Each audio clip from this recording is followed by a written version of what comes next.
ભરૂચના આદિવાસી સમાજના વિદ્યાર્થીઓ આજે શિષ્યવૃત્તિની રકમ સમયસર જમા નહીં થતા આજે ભરૂચ ખાતે આવેલા આદિવાસી વિકાસ કમિશનરને આવેદનપત્ર પાઠવી વહેલી તકે શિષ્યવૃત્તિ જમા થાય તેવી માંગ વિદ્યાર્થીઓએ કરી હતી।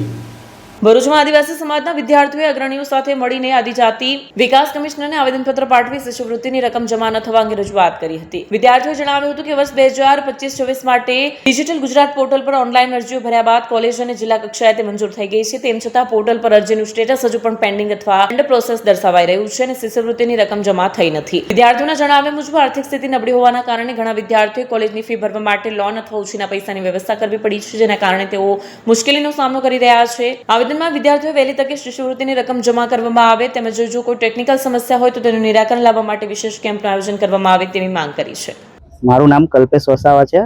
હું થવા બીએડ કોલેજમાં અભ્યાસ કરું છું અને આજે અમે સ્કોલરશિપના બાબતે અહીંયા રજૂઆત કરવા આવેલા આદિજાતિ ભવનમાં ભરૂચ ખાતે। અમે સાહેબ જોડે વાત કરી છે। એમણે સાહેબે આદિજાતિ મદદની કમિશનરશ્રી છે એમણે અમારી જોડે વાત કરી અને એમણે કીધું કે અમે વહેલી તકે તમારી સ્કોલરશિપનું સમાધાન લાવી આપશું। જોકે અમારું એક સત્ર આખું પૂરું થઈ ગયું છે, 1 વર્ષ, છતાં પણ અમારી સ્કોલરશિપ આવી નથી। એના માટે અમે અહીંયા સામૂહિક રજૂઆત કરવા આવેલા। આટલા 50 થી 60 વિદ્યાર્થીઓ આવેલા છે। હજુ તો આ અમારી કોલેજનો જ પ્રશ્ન નથી, બીજી બધી જે ગુજરાતની ટોટલ કોલેજો છે એમાં એસટી વિદ્યાર્થીઓને બધાનો જ આ પ્રશ્ન છે। આ એસટી વિદ્યાર્થીઓ સાથે જ અન્યાય કેમ થાય છે એ અમારો સરકારશ્રીનો પ્રશ્ન છે।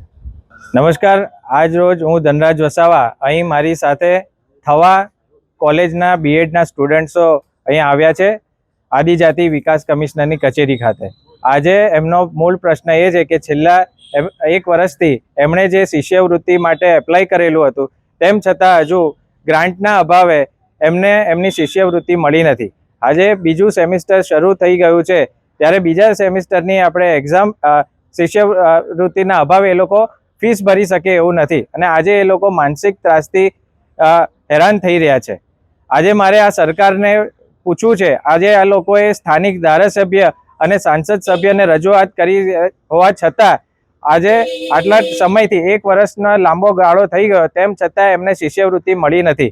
તો મારે એ પૂછવું છે કે જ્યારે તમે આદિવાસી વિસ્તારમાં આવો છો, આદિવાસી વિસ્તારમાં આવીને જ્યારે પ્રધાનમંત્રીના કાર્યક્રમ હેઠળ 80 કરોડ જેટલી રકમ ખર્ચાઈ જતી હોય ત્યારે આ વિદ્યાર્થીઓ જેમનું ભણતર આજે બગડી રહ્યું છે તેમને કેમ શિષ્યવૃત્તિ આજે આદિવાસી વિકાસ આદિજાતિ સમાજમાંથી આવતા વિદ્યાર્થીઓને મળતી નથી। આ તબક્કે હું એટલું જ કહીશ, જો આવનાર દિવસોમાં જો આ બાળકોને શિષ્યવૃત્તિ નહીં મળે અને તેમના ભણતરમાં તકલીફ થશે તો અમે ગાંધી ચિંધ્યા આંદોલન કરીશું।